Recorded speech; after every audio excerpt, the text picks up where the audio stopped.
Hello, everyone. Good to see you all, as always. Headed into our second padded practice today, and we've gotten a lot of great work in so far. A lot of things that we can improve on and constantly get better at every single day, and a lot of things that have gone really well. So we're in a great spot right now, and I'll open up to any questions. In your first padded practice, the defense really threw the kitchen sink at you. What did you learn from that going into today? What I learned from that is, in those situations, they're so impeccable to get early on, especially in this camp-like setting, because, it's there's no consequences to it. There's so much learning involved, and, with those, front seven guys and, that rush, it's, tremendous to feel that early on and be able to, make quicker decisions, get to my back, maybe find an escape lane here or there when they're playing man on the back end. But, yeah, it was just another great example for me to see and, experience. JJ, how does the defensive line look to you? They look really good and they feel even better. Just like the rush and just being able to, not sit in the pocket and really hold the ball. Like, you got to make quick, decisive decisions and really have a plan and a process going up to each and every play. And, once that ball hits your fingertips, they're going to be firing off. When it comes to having Jefferson out, I guess how does that helping you get some chemistry with the other receivers and work in some other guys?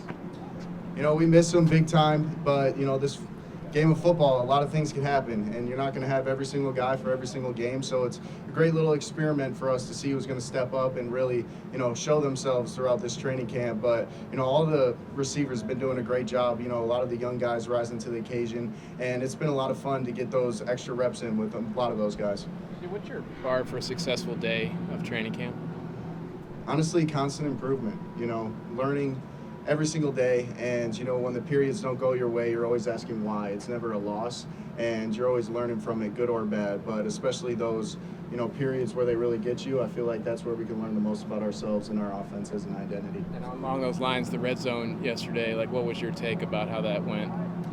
Missing by inches, and that's what happens when you're down in the red zone. You got to be detail oriented and really specific with where you're putting the ball. But there was a lot of good things on tape, and at the end of the day, those concepts are going to be crucial when we get down there, of just the rhythm and timing of everything. So just more great reps to put under my belt and the rest of the guys. 6 practices in, how would you sum up your progress so far, JJ?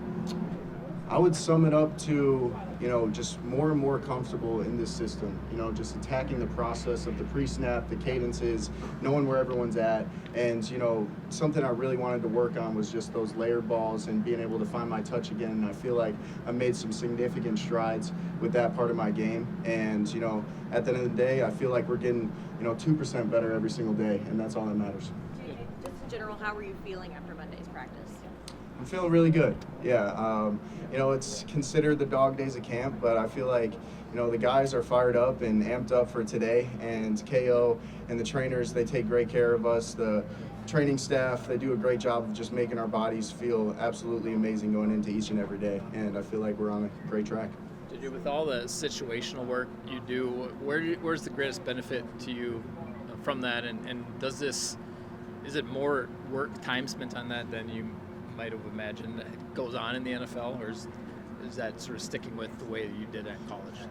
I would say it's what I expected, because the NFL, it's a tremendous league. There's going to be games going down to the wire almost every week, and that's where those wins and losses are going to be made, is in those situations. And a great drill we had the other day, a 3-way drill of just third, depending on where we're on the field, but third down, is it a go-for-it situation? Is it a punt? Is it a field goal? And KO brought up in the team meeting room a lot of situations from last year that really made the difference in the outcomes of those games. So I feel like just being able to really take those situations extremely seriously and be uncomfortable in those situations, it's going to make us even more comfortable when they really come.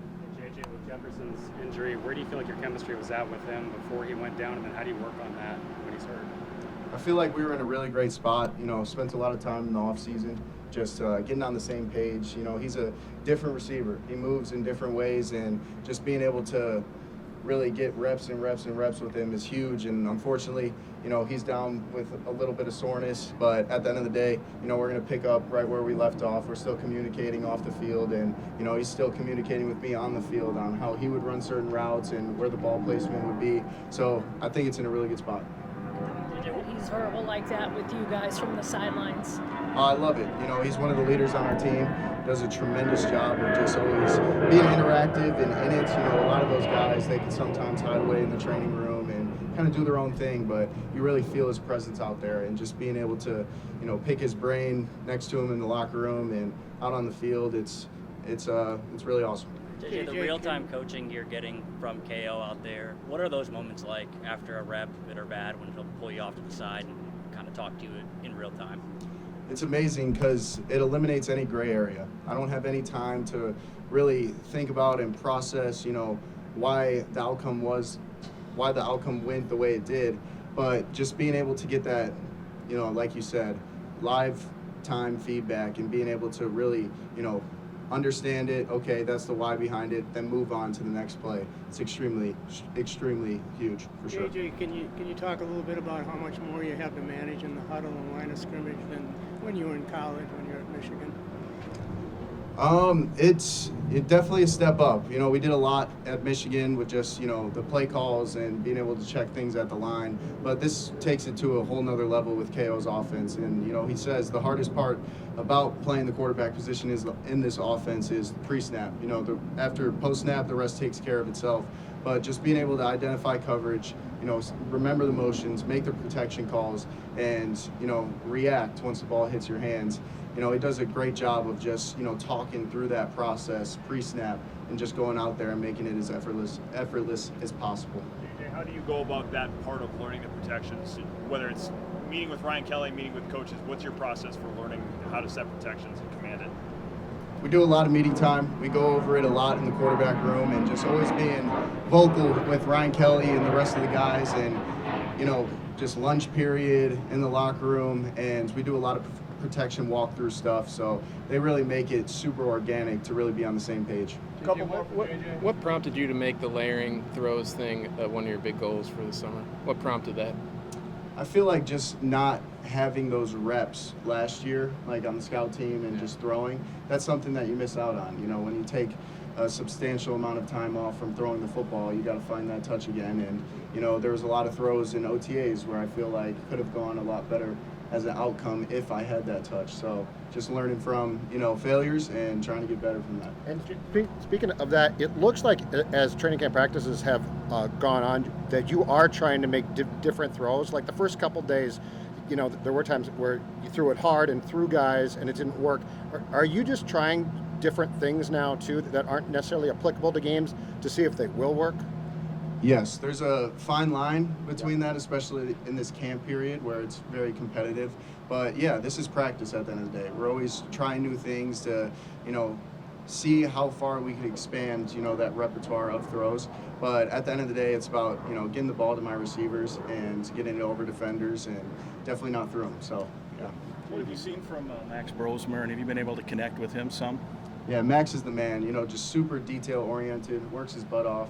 I can't say enough good things about that guy. He's just an awesome human being, and, you know, he can sing pretty well, too. He's got a song out there, Old Jack Daniels. You can check it out, but, yeah, he's an awesome dude. Dwight McClothern, just how would you describe him as a dude on the field, off the field?